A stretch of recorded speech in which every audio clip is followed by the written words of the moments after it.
Good morning, hello and welcome back to our live coverage of the Israel-Hamas war. The weekend brought a number of significant developments in Gaza and internationally.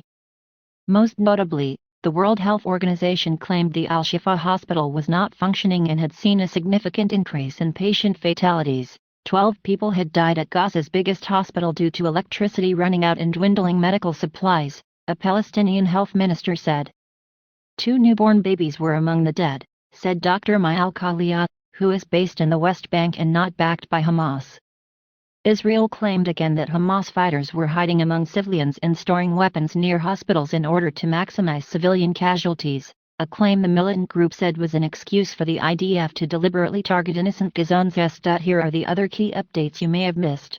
Hamas denied that it had refused an offer of fuel for the Al-Shifa hospital from Israel. A UN peacekeeper was injured after being shot in Lebanon, near its border with Israel. Prime Minister Netanyahu said there was no prospect of a ceasefire unless Hamas released all of its hostages, a number which currently stands at 239. According to Israeli figures, 7 IDF soldiers were injured after shelling by the Hezbollah group. A spokesperson for the Israeli government said pro-Palestinian marches in the UK were made up of rape apologists. Hundreds of thousands of people marched through London calling for a ceasefire on Saturday. While the march was predominantly peaceful, police are investigating incidents of anti-Semitic placards and chanting. There was notable violence at a counter-protest involving the far right. We're expecting updates on the military situation from the IDF shortly. We'll have the latest as we get it. Live Israelgaza latest. U.S. strikes lran-aligned groups in Syria. As Israeli commandos killed in operation, the U.S. has carried out 2 airstrikes in Syria against Iran and its aligned groups, the Pentagon said. Meanwhile, Gaza's largest hospital, Al-Shifa, is in a perilous situation and not functioning as a hospital anymore, the head of the World Health Organization, WHO, has warned. In pictures, ground operations continue in Gaza. The Israel Defense Forces has released a number of images showing what it says are its troops operating inside the Gaza Strip.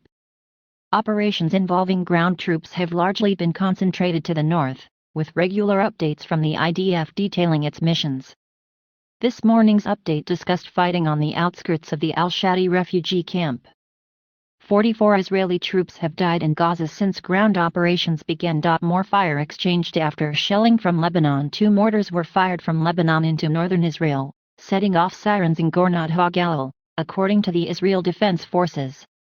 Both landed in open areas causing no damage, it said. IDF artillery is striking the sources of the launches, an update read.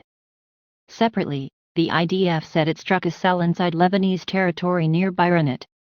A hit was identified, it said. It offered no further detail on the cell, but southern Lebanon is home to the Iran-backed Hezbollah militant group, so it is possible that is who the IDF was targeting, although this is unconfirmed. U.S. strikes Iranian targets in Syria. The United States carried out 2 airstrikes in Syria against Iran and its aligned groups, the Pentagon said late last night. The strikes, ordered directly by President Biden, targeted a training facility near the city of Al-Bukamal and a safe house near the city of Mayadeen. The strike is the third since October 26 as the U.S. responds to drone and rocket attacks against American troops in Syria and Iraq. U.S. Defense Secretary Lloyd Austin this morning